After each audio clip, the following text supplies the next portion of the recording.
All right, welcome back to ABA exam review and the continuation of our RBT practice question series where we're going through another set of questions together and breaking them down. If you're new to the channel, welcome. If you're returning, welcome back. Please like and subscribe. Check out btexamreview.com for all of our study materials, including our combo pack.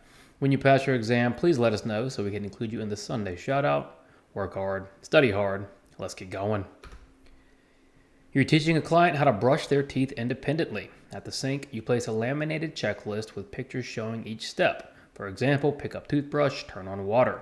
The client begins following the checklist with minimal verbal input. What type of prompt is being used? So let's start with an easy question. And on your exam, if you're prepared and you're fluent, many of the questions are going to feel easy. If you get the feeling that the question is easy, we're going to take advantage of it. We're not going to overthink it. You're going to trust your preparation, answer it, move on. In this case, we have a prompting question. We're teaching the client how to brush their teeth. So really, if you're going to teach a skill like brush teeth, what do we want the SD to be? Well, the SD just needs to be either the toothbrush or some time of day where brushing needs to happen. We don't necessarily want this laminated checklist to be the SD for each step. However, currently it is. The client follows the checklist to get them through brushing your teeth. So what type of prompt is being used if we have this checklist of pictures demonstrating each step? A gestural prompt. A gestural prompt is when we use some sort of motor movement, pointing, waving, nodding at, looking at, to indicate what we want to see. Here, we've got this visual checklist of pictures prompting out our behavior. So it's not necessarily motor movements, but rather pictures. Be a model prompt. With a model prompt, we're going even further than gestural prompts and actually demonstrating how to do each step. We aren't demonstrating here. The pictures are showing what each step looks like. See visual prompt. This would be a visual prompt. These pictures on this checklist are visually indicating what each step is. And then D, a physical prompt. Physical prompt is exactly what it sounds like. We are physically helping the learner engage in correct behavior. If we have this laminated checklist of pictures showing each step, this prompt is most likely a visual prompt. You are observing a client who frequently shouts out during group activities for attention. You have a written plan that states you should put shouting on extinction and provide praise when the client raises their hand quietly. During a group activity, the client shouts out loudly. Your immediate response should be to what? So we're looking at how we're going to respond to the client shouting out loudly. Now, we know we're looking at the client and the shouting occurs for attention. Why is that important? One, it tells us the function, and the function is going to tell us how we're going to treat behavior. In other words, the shouting occurs because it's given attention. If we're going to put shouting on extinction, how are we going to go about doing that? Well, when we push something on extinction, we withhold reinforcement for a previously reinforced behavior.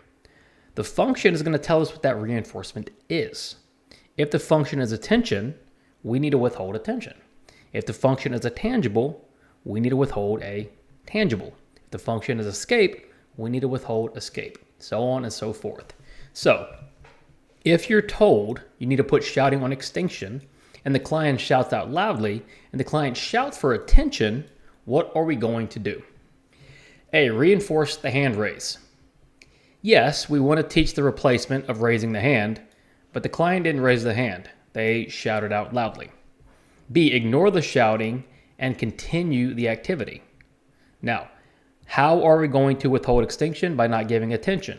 If we ignore the shouting, we're not providing attention. B looks pretty good. C, reprimand the shouting until it stops. One, a reprimand is in the punishment family or is typically treated as a punishment. Two, if we reprimand the shouting, we are actually risking giving attention to the client. D, remove a preferred item from the client. If the function was to obtain a tangible, removing that item may be one of the better options. But since the function is attention, we're going to withhold that reinforcer. So what we need to do, given what we know, to put the behavior on extinction is ignore that shouting. So the answer here is B. A gardener wants to increase the number of times they water their plants. They decide that every time they water a plant, they will immediately listen to one of their favorite songs. After a week, they find they are watering their plants much more frequently. In this example, listening to a favorite song functioned as a what? So we have a behavior change question, and specifically they want to know about listening to a favorite song. We know the gardener wants to increase how often they water their plants. When we're trying to increase a behavior, we're looking for reinforcement because reinforcement increases. The gardener says every time they water a plant, they listen to a song. So the behavior, water a plant, consequence, listen to a song. What happens? They are now watering the plant more frequently. So if the consequence leads to more behavior in the future, what has happened? Well, that behavior has been reinforced. So now we need to ask ourselves, is that consequence added or taken away? Well, they're adding their favorite songs as a consequence for the behavior. So it's going to be positive. So let's put those two together. That favorite song is going to function as a positive reinforcer. It's being added after the behavior and increasing future behavior. Positive reinforcement. Why is it not B or D? Well, punishers do what? They decrease. And we know we are increasing. And then C, negative reinforcers, they do increase, but through the removal of something. And we know we've added something. Should behavior change questions always be this complex or take this long? No, but when you're practicing, the more you can visualize it and understand truly how we get to each answer, the better you're going to be in the long run. So listening to the favorite song functioned as a positive reinforcer. A therapist gives a sticker to a client after each correct response. Over time, the client begins working harder during sessions, even when the sticker is not immediately paired with a tangible reward. Why are stickers functioning as reinforcers in this case? Okay, not an overly challenging question, but one that can be a little more tricky and might require a little more thought. Why are stickers functioning as reinforcement? We know the therapist gives a sticker to the client after each correct response. Now, what are our two types of reinforcers? We have primary and we have secondary. Primary or unconditioned. Things like food and sleep and water. Those don't need conditioning. They don't need pairing. Secondary reinforcement need to be paired, right? They need to be learned. A sticker is not primary. That sticker has been paired with other things in the past to give it reinforcing properties. In this case, even when the sticker is not paired, what has happened? It's still functioning as a reward. So what has happened to cause those stickers to gain those reinforcing properties? A, stickers are primary reinforcers that require no pairing. Well, we know that's not true, right? Stickers were paired at one point, and we know they were through tangible rewards. B, stickers have become conditioned reinforcers. Yes, over time, through pairing, those stickers have become conditioned. C, stickers are backup reinforcers in a token system. Well, they're not the backup reinforcement, right? They're usually paired with this tangible reward. They're not being exchanged. They are typically used as the exchange item or the token. And then D, stickers function as punishers if the client dislikes them. It's not a question about punishment. There is no indication punishment is being used. D is not relevant. Why are stickers functioning as reinforcers in this case? Stickers have become conditioned reinforcers. A caregiver wants to find out what leisure items a young adult enjoys the most. She places 6 different items in front of him. He picks one and plays with it for a minute, and then it is removed from the array. The process repeats until all items have been chosen or rejected. What type of preference assessment is this? Okay, preference assessment question. We have the first thing we want to think about with the preference assessment is how many items are we looking at? If it's a free operant assessment, this is going to be a natural environment. We don't necessarily have an array. Multiple stimulus are typically going to be 3 or more. Paired stimulus or forced choice will be 2. And if you have a single stimulus, that's going to be 1.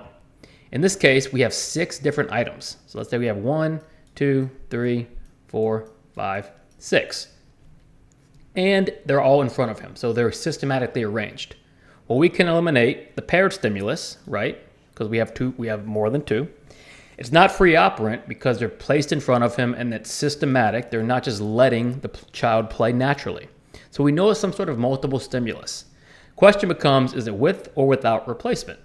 Well, we know when the child picks an item, it's removed from the array. So let's say the child picks 3. We would then go and back to it, replace the rest of the items, and remove 3. If they pick 4, we'd go and replace the rest of the items, so on and so forth. So we're doing a multiple stimulus, but not replacing our items. So what type of preference assessment is this? D, multiple stimulus without replacement. All right, thanks for watching. Check out btexamreview.com for all of our study materials. When you pass your exam, let us know so we can include you in the Sunday shout-out. Work hard, study hard. See you soon.